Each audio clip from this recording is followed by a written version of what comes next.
High friends, welcome to my channel. আশা করি আপনারা ভালো আছেন। নিশ্চয়ই আপনারা জানেন যে আজকে আপনারা বা আমরা সবাই অধীর আগ্রহে চেয়েছিলাম নবান্নের ডিএ মিটিংয়ের দিকে। এটাকে ডিএ মিটিং বলবো না, নবান্নে আজকে বিভিন্ন বিষয় নিয়ে মিটিং ছিল। তো সেই ব্যাপারে এখানে ডিএটাই মেনলি প্রাধান্য পেয়েছিল। তো আসুন আমরা স্টেপ বাই স্টেপ জেনে নেই কী কী ব্যাপার হয়েছে। আজকে আমাদের এজেন্ডার মধ্যে 12টি এজেন্ডা ছিল। সেই 12টি এজেন্ডার মধ্যে 10টি এজেন্ডা নিয়ে আলোচনা হয়েছে, আর 2টি এজেন্ডা সময়ের অভাবে আলোচিত হয়নি। তাহলে আসুন কী কী ব্যাপার হয়েছে এবং কী বিষয় হয়েছে। প্রথম আমরা এই বিষয়ে বলবো, গত 15 বছরে কখনোই মুখ্যমন্ত্রী মানে বিগত মুখ্যমন্ত্রীর কখনো সময় হয়নি যে তার গভর্নমেন্ট এমপ্লয়ীদেরকে নিয়ে এইভাবে বসবেন।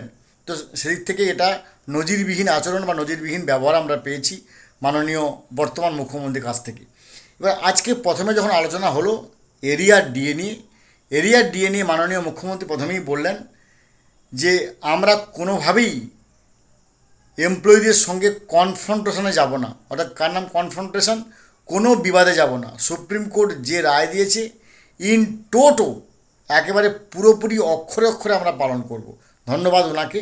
এবং এই বিষয়ে যখন ওনাকে প্রশ্ন করা হলো তাহলে গ্র্যান্টিনেটের ব্যাপারটা কী, অর্থাৎ যারা শিক্ষক শিক্ষিকা, কর্পোরেশন, মিউনিসিপ্যালিটি, পঞ্চায়েত, এই ব্যাপারে যখন ওনাকে প্রশ্ন করা হলো উনি বলছেন যে এই বিষয়ে অলরেডি কাজ চলছে এবং খুব শীঘ্রই অর্ডার বের করা হবে এবং সেক্ষেত্রেও সুপ্রিম কোর্টের যে নির্দেশিকা সম্পূর্ণ মানা হবে। এবং এই বিষয়ে আগামী পরশুদিন ইন্দু মালহোত্রা কমিটির সঙ্গে বসা হবে, অর্থাৎ ইন্দু মালহোত্রা কমিটির সঙ্গে সরকার পক্ষও বসবে এবং সেখানে কর্মচারী পরিষদ, unity forum, confederation of state government employees এবং সংগ্রামী যৌথ মঞ্চ সবাই মিলে বসে একটা রূপরেখা ঠিক করা হবে।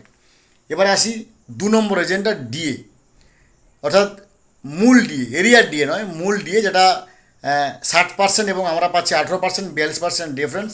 এটা নিয়ে মাননীয় মুখ্যমন্ত্রী বললেন যে আগামী 22শে জুন বাজেট অধিবেশন আছে, মানে বাজেট আছে, সেই বাজেট পর্যন্ত আপনাদেরকে অপেক্ষা করতে হবে। অর্থাৎ বাজেটে আপনার জন্য খানিকটা সুখবর আছে।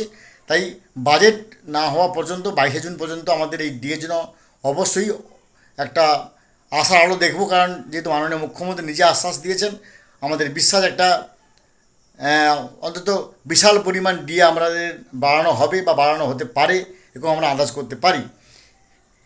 এবার 3 নম্বর হচ্ছে, নিশ্চয়ই আপনারা জানেন যে লকিং পিরিয়ড, অর্থাৎ এরিয়ার ডিএ পাওয়ার সময় যারা চাকরি করেন তাদের প্রভিডেন্ট ফান্ডের যে ক্যাশ দেওয়া হবে, সেই যে লকিং পিরিয়ড 2 বছর নিয়ে কথা হয়, সেদিক থেকে সরকার বলে যে এই বছরটা, এই ফিনান্সিয়াল ইয়ারটা আমাদের ছেড়ে দেন, আমরা নতুন এসছি, আগামী 1 এপ্রিল 2027 থেকে আপনারা আপনাদের প্রভিডেন্ট ফান্ড টাকা তুলতে পারবেন, কিন্তু এই বছরটা আমাদেরকে সময় দিতে হবে।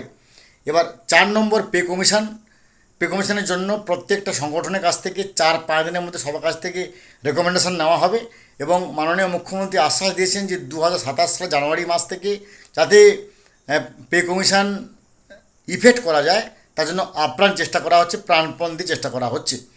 এবার 5 নম্বর অস্থায়ী, যারা অস্থায়ী কর্মী তাদের জন্য সুখবর। তাই জন্য বলা হয়েছে যে অন্য রাজ্যে যেভাবে বেতন পাচ্ছে সেভাবে যেন আমাদের রাজ্য করা হয় এবং এই বিষয়ে রাজ্য সরকার বলেছে যে আমরা এই বিষয়ে ভেবে দেখব।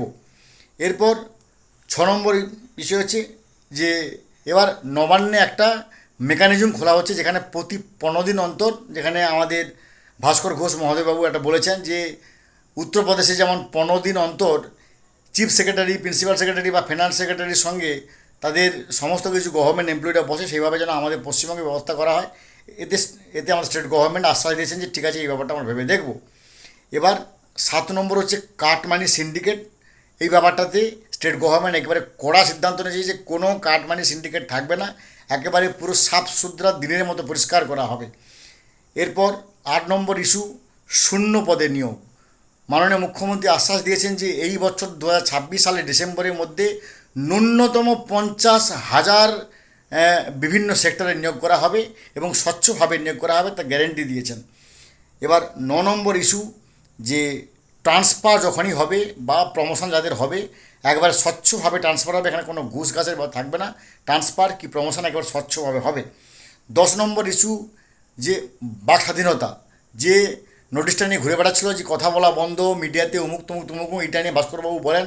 তখন এই প্রশ্নের উত্তরে চিফ সেক্রেটারি বলেন যে এটা সবার জন্য নয়, এটা কিছু স্পেসিফাইড সেক্টর বা স্পেসিফাইড ক্যাডার যাদের উপর এই আইন লাগু হবে, এই আইনের সঙ্গে শিক্ষক শিক্ষিকা বা শিক্ষার সঙ্গে যুক্ত কোনো এমপ্লয়ির এর সঙ্গে যুক্ত নেই, থাকার কথাও নয়।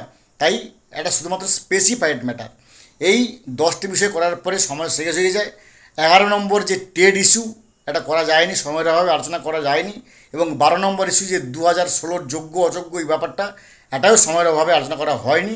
তবে খুব শীঘ্রই এটাকে নিয়ে হয়তো আবার আগামী পরশুদিন যে হিন্দু মালত্য কমিটির সঙ্গে বসা হবে, যদি সময় হয় তাহলে এই বিষয়গুলো নিয়ে কথা হবে। ভালো থাকুন, have a good day, thanks.